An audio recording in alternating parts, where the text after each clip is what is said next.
ರವಿಕೃಷ್ಣಾರೆಡ್ಡಿ ಅವರು ನಿಮಗೆ ಭರವಸೆ ಕೊಟ್ಟರು. ಆ ನಿಟ್ಟಿನಲ್ಲಿ ಇವತ್ತವರೆಗೂ ಅವರು ಸದಾ ಇರ್ತಾರೆ, ಕೇಳ್ತಾ ಇರ್ತಾರೆ ನನ್ನ, ಹೋಗಿದ್ರ, ಏನಾಗ್ತಾ ಇದೆ, ಯಾವ ರೀತಿ ಚಟುವಟಿಕೆಗಳಾಗ್ತಾ ಇದೆ. ಮೊನ್ನೆ 22ನೇ ತಾರೀಕು ಒಂದು ಪ್ರತಿಭಟನೆ ಆಯಿತು, ಅದಕ್ಕೆ ಹೋದ್ರ, ಪಾರ್ಟಿಸಿಪೇಟ್ ಮಾಡೋದು ಅಂತ ಕೇಳಿದ್ರು. ಮತ್ತೆ ನಾವೇ ಯಾವ ರೀತಿಯಾಗಿ KRS ಪಕ್ಷನೇ ನಿಮ್ಗೆಲ್ಲ ಸಪೋರ್ಟ್ ಕೊಡೋದಕ್ಕೆ ಯಾವ ರೀತಿಯಾಗಿ ನಾವು ಇಲ್ಲಿ ಭಾಗವಹಿಸಬೇಕು ಅಂತೇಳಿ ತೀರ್ಮಾನ ಮಾಡಿ ಒಂದು ಬೈಕ್ ಜಾಥಾ ಮಾಡಿದ್ವಿ. ನನ್ನ ಕಣ್ಣಿಗೆ ಈ ಭಾಗಕ್ಕೆ ಅದು ಬೃಹತ್ ಬೈಕ್ ಜಾಥಾ ಆಗಿತ್ತಲ್ಲ, ಯಾವುದೇ ರೀತಿಯ ಪ್ರತಿಭಟನೆ ಮಾಡಿದವರು ಗ್ರಾಮಕ್ಕೂ ತಲುಪಿರ್ಲಿಲ್ಲ. ನಾವು ಓಡೋದ ನಂತರ ನಮ್ಮ ಬೈಕ್ ರ್ಯಾಲಿ ಆದ ನಂತರ JDS ಅವರು ಪಾದಯಾತ್ರೆ ಮಾಡಿದ್ರು.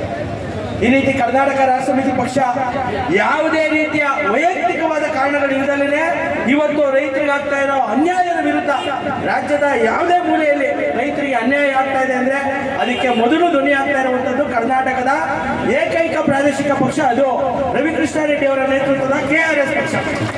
ಕೇವಲ ಬಿಡದಿ ಬೈಲಮಂಗಲ ಅಂತಲ್ಲ, ಆನೇಕಲ್ ಇರ್ಬೋದು, ಚನ್ನರಾಯಪಟ್ಟಣ ಇರ್ಬೋದು, ಚಿಕ್ಕಬಳ್ಳಾಪುರ ಇರ್ಬೋದು, ಎಲ್ಲೇ ರೈತರಿಗೆ ಸಮಸ್ಯೆ ಆಗ್ತಾ ಇದೆ ಅಂದ್ರೂ ಮೊದಲು ಧ್ವನಿಯಾಗುವಂಥದ್ದು ಕರ್ನಾಟಕ ರಾಜ್ಯದಲ್ಲಿ KRS ಪಕ್ಷ. ಬಂಧುಗಳೇ, ನಿಮ್ಗೆ ಏನೇ ಸಮಸ್ಯೆ ಆದ್ರೂ ನಾವು ನಿಮ್ಮ ಜೊತೆ ಇರ್ತೀವಿ. ಇದು ನಿಮ್ಮ ದೀರ್ಘವಾದ ಹೋರಾಟ. ಇವತ್ತು 472ನೇ ದಿನಕ್ಕೆ ಕಾಲಿಟ್ಟಿದೆ. ಅದನ್ನು ಕೇಳ್ತಾ ಇದ್ರೆ ನಮಗೆ ರೋಮಾಂಚನ ಆಗುತ್ತೆ. ಆದರೆ ಇದು ಸಾಯ್ತಾ ಇಲ್ಲ. ಇವತ್ತು ಬಂದು ಕೂತಿರುವಂತಹ ಮುಖ್ಯಮಂತ್ರಿಗಳಿಗೆ ಈ ಹೋರಾಟ ಸಾಲ್ತಾ ಇಲ್ಲ. ಇನ್ನು ದೊಡ್ಡ ಮಟ್ಟದಲ್ಲಿ ಹೋರಾಟಗಳನ್ನು ರೂಪಿಸಬೇಕು. ಏನು ರೈತ ಸಂಘದವರು ರೈತ ಪರ್ವ ನಿಮ್ಗೆ ಬೆಂಬಲ ಕೊಡ್ತೀವಿ ಅಂತ ಬಂದಿದ್ದಾರೆ, ರಾಜ್ಯ ರೈತ ಸಂಘದವರು ಬರ್ತಾ ಇದ್ದಾರೆ, ಅವರೆಲ್ಲ ಒಗ್ಗೂಡ್ಬೇಕು. ಕೇವಲ ಒಬ್ಬೊಬ್ರು ಬಂದು ಇವತ್ತು ಮಾತಾಡಿ ನಾವು ನಿಮ್ ಜೊತೆ ಇರ್ತೀವಿ, ನಿಮ್ ಜೊತೆ ಇರ್ತೀವಿ ಅಂತ ಹೇಳಿ ಹೋದ್ರೆ ಸಾಧ್ಯ ಆಗಲ್ಲ. ಎಲ್ಲರೂ ಒಂದು ದಿನ ದೊಡ್ಡ ಮಟ್ಟದಲ್ಲಿ ಹೋರಾಟವನ್ನ ರೂಪಿಸಬೇಕು. DC ಕಚೇರಿಗೆ ಮುತ್ತಿಗೆ ಹಾಕಬೇಕು. ಹೇಳ್ತಾ ಇದ್ರು DC ಏನ್ ಮಾಡ್ತಾ ಇದ್ದಾರೆ, DC ಬರಲ್ಲ ಇಲ್ಲ, ಯಾಕೆಂದ್ರೆ ಅವ್ರು AC ಕೂತಿರ್ತಾನಲ್ಲ. ನಾವು DC ಕಚೇರಿಗೆ ಲಕ್ಷ ಸಂಖ್ಯೆಯಲ್ಲಿ ಹೋಗ್ಬೇಕು, ಎಲ್ಲರೂ ಒಗ್ಗಟ್ಟಾಗಬೇಕು. ಇವತ್ತು ಇರುವಂತಹ 16 ರೈತ ಸಂಘಟನೆಗಳಿದ್ದಾವೆ, ಅವರೆಲ್ಲ ಒಂದಾಗಬೇಕು. ಕಾರ್ಮಿಕ ಸಂಘಟನೆಗಳು ಒಂದಾಗಬೇಕು, ದಲಿತ ಸಂಘಟನೆಗಳು ಒಂದಾಗಬೇಕು, ವಿದ್ಯಾರ್ಥಿ ಸಂಘಟನೆಗಳು ಒಂದಾಗಬೇಕು. ಅದ್ರ ಜೊತೆಗೆ ಇವತ್ತು ಪರಿಸರ ಪ್ರೇಮಿಗಳು ನಮ್ಮ ಜೊತೆ ನಿಲ್ಬೇಕು. ಯಾಕೆಂದ್ರೆ ಇಲ್ಲಿರುವಂಥದ್ದು 8ರಿಂದ 10 ಲಕ್ಷ ಮರಗಳಿದ್ದಾವೆ.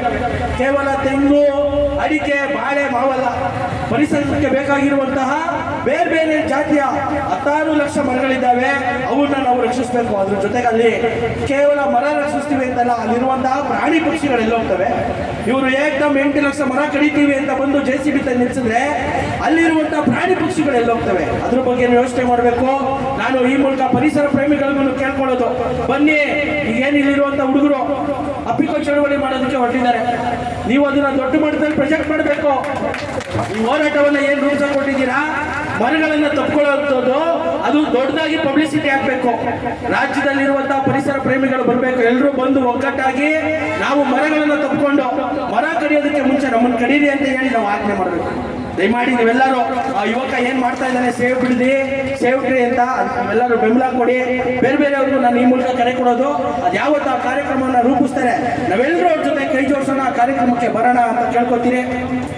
ಈಗ ನಮ್ಮ ಪಕ್ಷದ ಗೌರವ ಅಧ್ಯಕ್ಷರಾದ ರವಿಕೃಷ್ಣಾರೆಡ್ಡಿ ಅವರು ನಿಮ್ಮನ್ನೆಲ್ಲ ಉದ್ದೇಶಿಸಿ ಮಾತನಾಡಬೇಕು ಅಂತ ಹೇಳಿ ನಾನು ಕೇಳ್ಕೊತೀನಿ. ನಮಸ್ಕಾರ. ಜೈ ಹಿಂದ್, ಜೈ ಕರ್ನಾಟಕ.